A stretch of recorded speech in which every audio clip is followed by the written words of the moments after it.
A soccer tournament just did more for ordinary foreign relations than institutions built for diplomacy.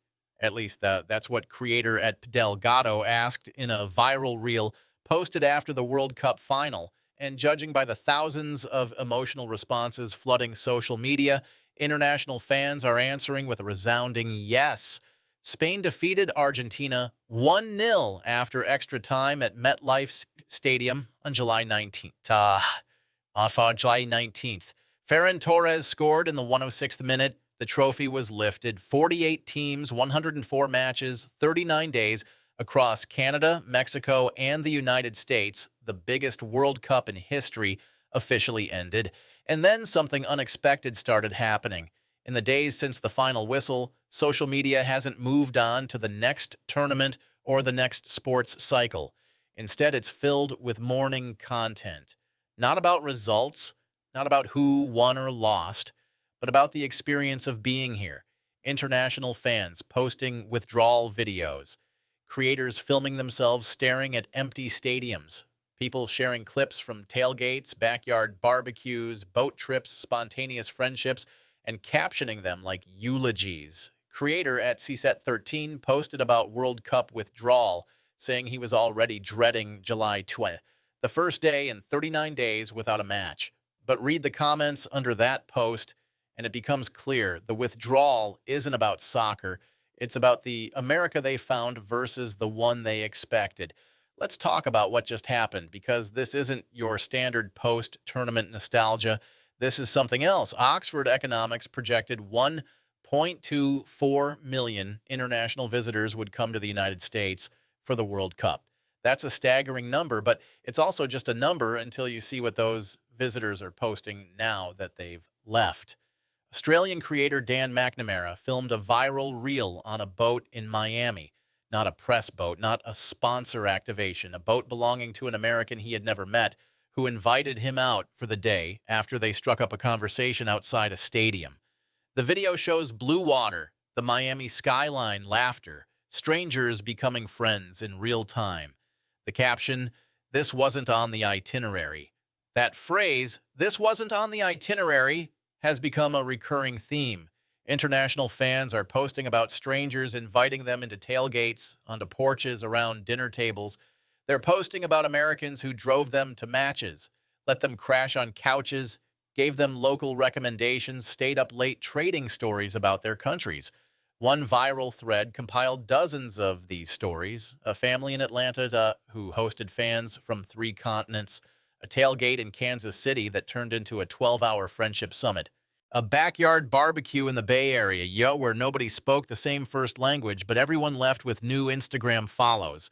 And here's the part that's resonating. These fans are saying America felt nothing like they expected. Now, we've covered the Americans are nicer than expected angle before. It's a well-trodden narrative space, especially during this tournament. But what's happening now is different. This isn't during the tournament surprise. This is after the tournament mourning. This is people who came for soccer and are now posting like they just left summer camp and don't know how to go back to normal life. At P. Delgado's Reel asked the question that's cutting through.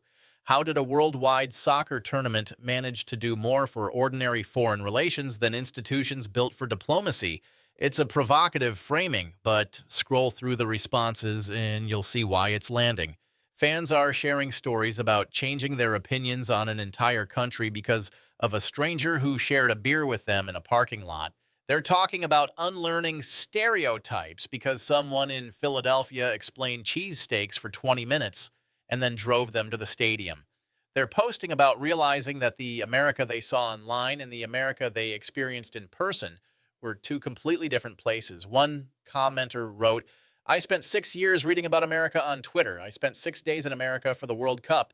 Those 6 days undid 6 years." That's not hyperbole for engagement. That's the recurring sentiment.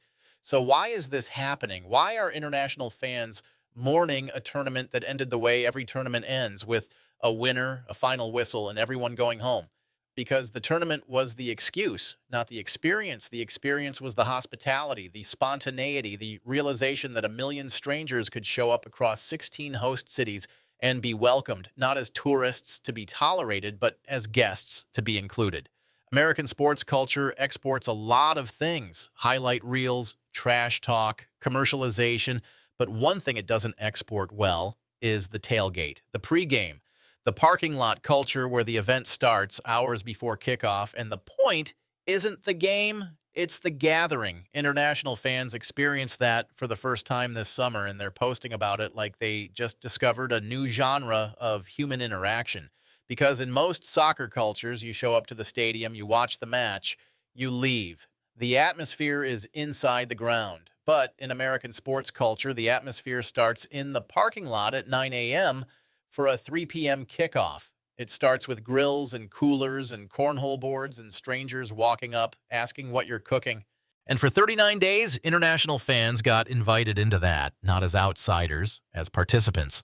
One viral post from a fan in Seattle described being invited to a tailgate, expecting to stand awkwardly on the edge and instead being handed a beer, a burger, and a Seahawks jersey just in case you want to fit in.